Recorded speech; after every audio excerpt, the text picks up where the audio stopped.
Yung pagkanta ni Dilema ng Careless Whisper sa Bilibid. Kaya nga eh. Parang santa ba? Boss Buds, kapag naka-line up sa mga Duterte si Shell Joke, no, iboboto ba natin? Hindi mo.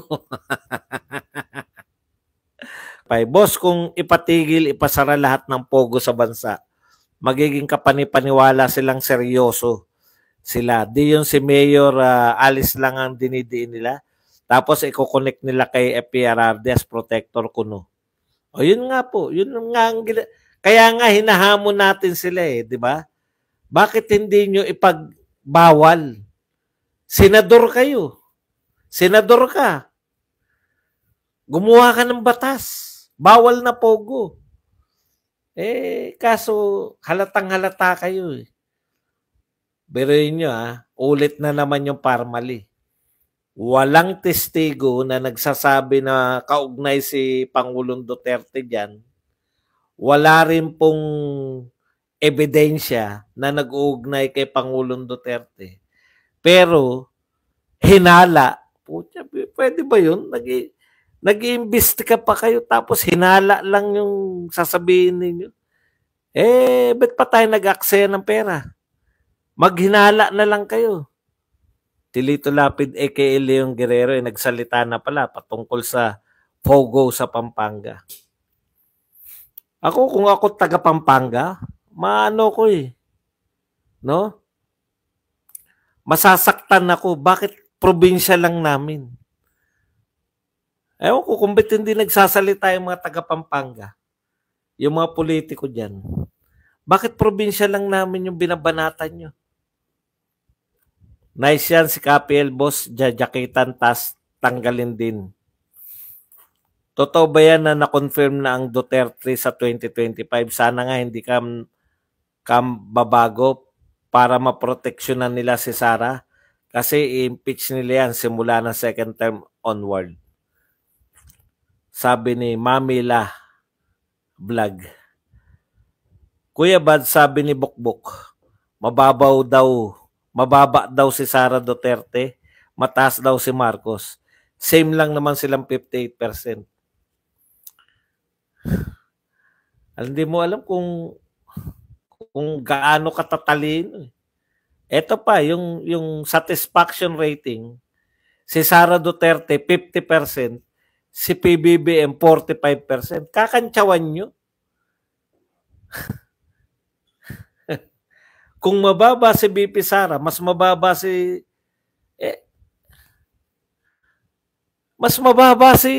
BBM eh. Mas mababa pa sa mababa, ibig sabihin. Mga bugok talaga. At saka ito, kinukumpit nila si BBM kay BP Sara. Bakit tatakbo ba uli si BBM?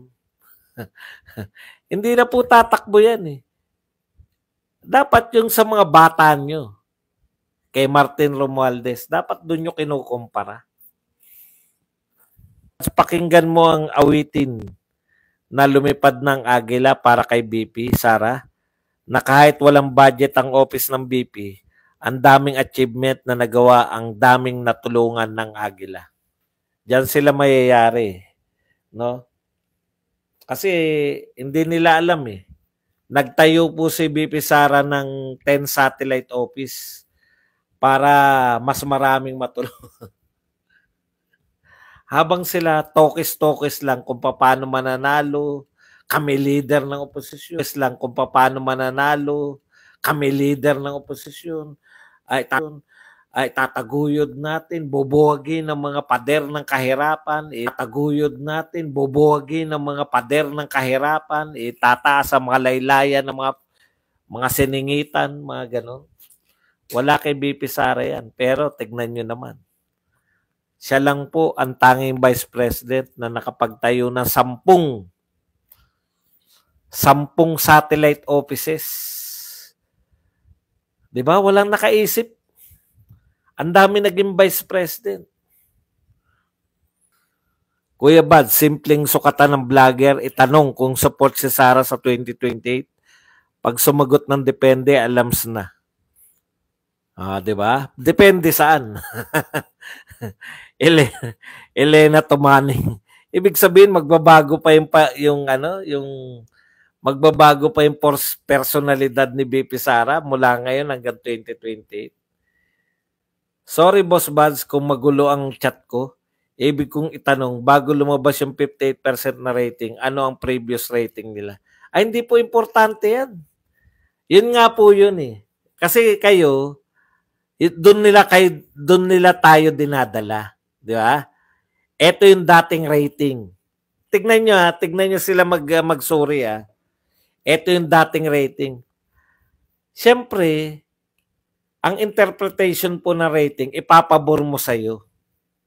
Kaya kahit mas mataas pa sa rating si BP Sara, napapalabas nila na bumababa. Kasi kinukumpara nila, eto yung rating dati. Samantalang pag nagtanong po, ganito po kasi pag nagtanong sa survey, wala naman po yung kumpara dati. Mas gusto nyo ba ngayon si BP Sara? Wala namang ganun comparison eh. Ang itatanong lang sa tao, satisfied ka ba kay BP Sara? Opo. O, satisfied siya. Satisfied ka ba kay Bongbong? Opo. Satisfied. O, yung satisfactory, mas mataas si Sara. Yun lang po meaning nun. Ngayon, interpretation nila bumababa. Anong bumababa ang pinagsasabi nyo? Tinanong nyo ba sila? Nung nakaraang buwan ba? Mas mataas, mas satisfied ka ba ngayon o hindi? Wala pong ganun. Kaya po nila ini-interpret yan para kaya pwede nilang palabasin yung pinakamababa. Halimbawa, 1% ka, naging 3%. Pwede mong palabasin yun na tumaas ng 200%. 3% ka pa lang. Yung kalaban mo, 30% eh. Sasabihin mo naman, kung dating 35 yun, bumaba ng ilang porsyento yung 5%. Pero kung titignan mo yung rating, 35% siya. Ikaw 3% ka lang, ang layo mo. Pero pwede mong i-interpret yun na tumaas siya ng 200%. Kung yan yung pagbabatayan mo, yung dati. Wala naman tinatanong. 1% po dati si Martin. Wala pong ganun eh. Pag tinanong yung tao, sino gusto mong presidente? Sara Duterte. Sara Duterte. Kung number 1 pa rin si Sara Duterte sa pagiging president, halimbawa, nung nakaraang rating niya, 45, naging 40 na lang. I-report mo pa, bumaba ang rating. Hindi po. Number 1 sa rating. Yun eh. Number 1 pa rin siya sa rating. Wala po yung bumaba sa rating. Kalokohan po yan. Ang tinitignan po, meron ba naman, bumaba yung boto mo ha. Dati mong boto, ganito. Hindi po. Nanalo ka ba? Panalo ako. Tapos. Kaya wag po kayong papabitag dyan. Alam ko yung gusto mong sabihin eh. Hindi nyo ako mabibitag sa ganyan. No, yung galing sa ganun. Sabi ko nga, yun ang pinakamaganda eh. 1% ka, naging 3%.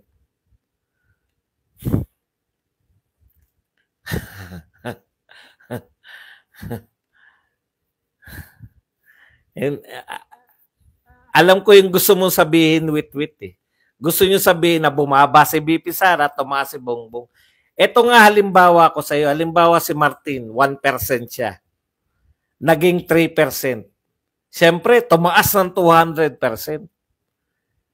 Pero kung ang kalaban niya ay 35%, naging 30%. Sino sa tingin yung panalo? Sa presidential, sa presidente? Yung 30% o yung 3%? Bumaba yung 35%. Yung 30% bumaba. Kasi dati siyang 35% eh. Eto, tumaas ng 200% kasi dati siyang 1%. Hindi ganyan yung pag-interpret ng survey. Ang pag-interpret ng survey, lalo na sa ranking, sino yung gusto ng tao? Yun eh. Number 1 si Sara Duterte sa presidential preference. Tapos, hindi mo pwedeng sabihin na tumaas ng 200% si Martin Romualdez kasi dati siyang 1%, naging 3%. Sino sa tingin nyo mananalo? Yung 30% na dating 35% o yung 1% na naging 3%?